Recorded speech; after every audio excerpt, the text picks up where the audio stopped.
Hello everyone, Hippie Herbie here, and today I'm going to be terraforming this planet and going to be showing you some ways to do it and generally just some tips and stuff.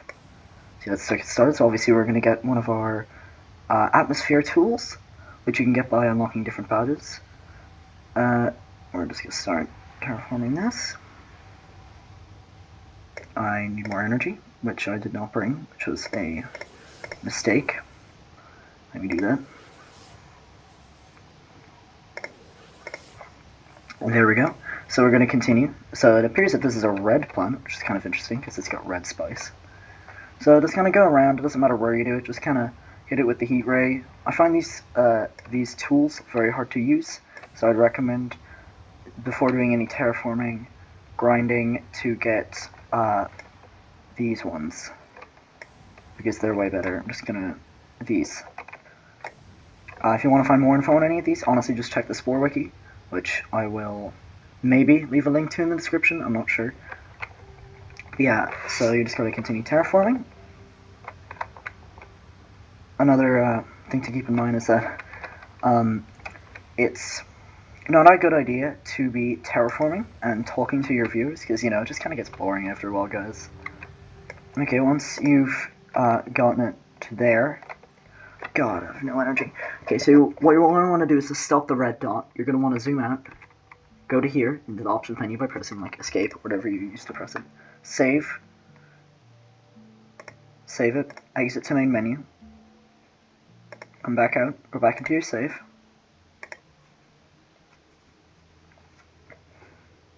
Wait for it to load.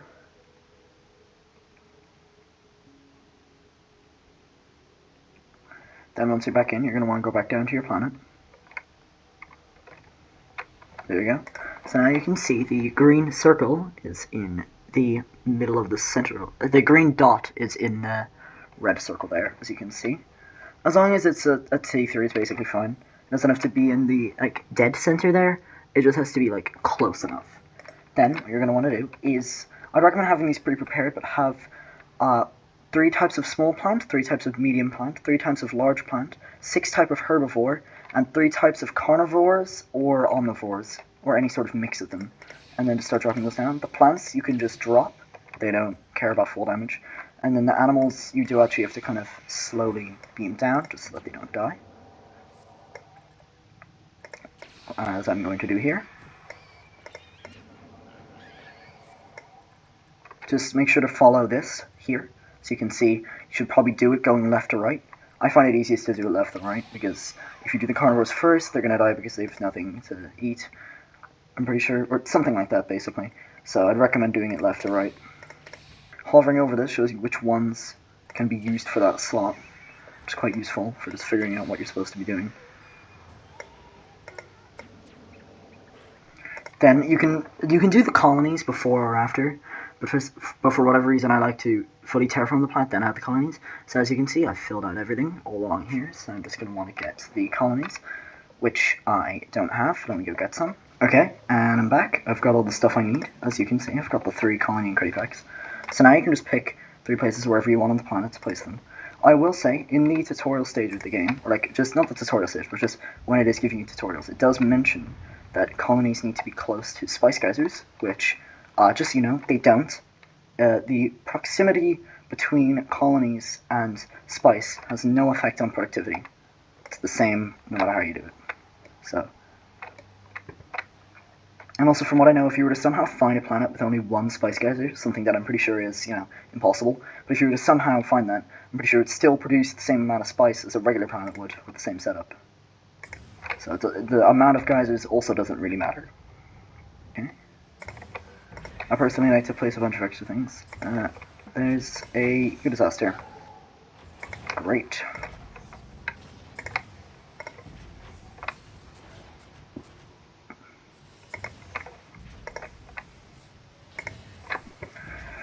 Oh god, I've gotta go fix that, don't I? And I'm back. I have now taken care of the ecosystem disaster. Or, sorry, ecosystem collapse. So let's finish this. So then I'm going to place 1 more colony. so that we have all three. So now that I've placed everything, you might be thinking, well, now it's just time to actually build the colonies themselves. And I do have a little trick to doing this that I can show you, which will hopefully just be kind of, helpful. Basically, what you want to do is select your buildings, which I'm going to do now.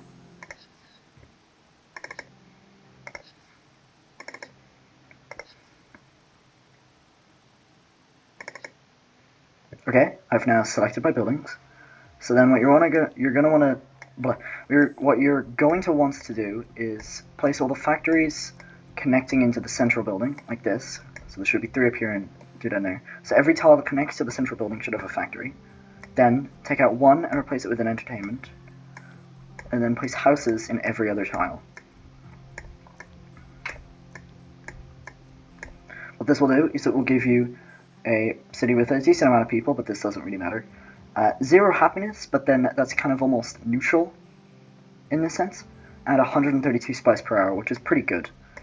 Considering the maximum possible, I'm pretty sure, is 184, and then the people there don't like you, or are sad. So, yeah, I think this is a good balance. So once you've got no more space for turrets and buildings, you can just kind of name it whatever you want. I'm just going to hit randomize for now. And then there's a colony. I'm just going to do the other 2.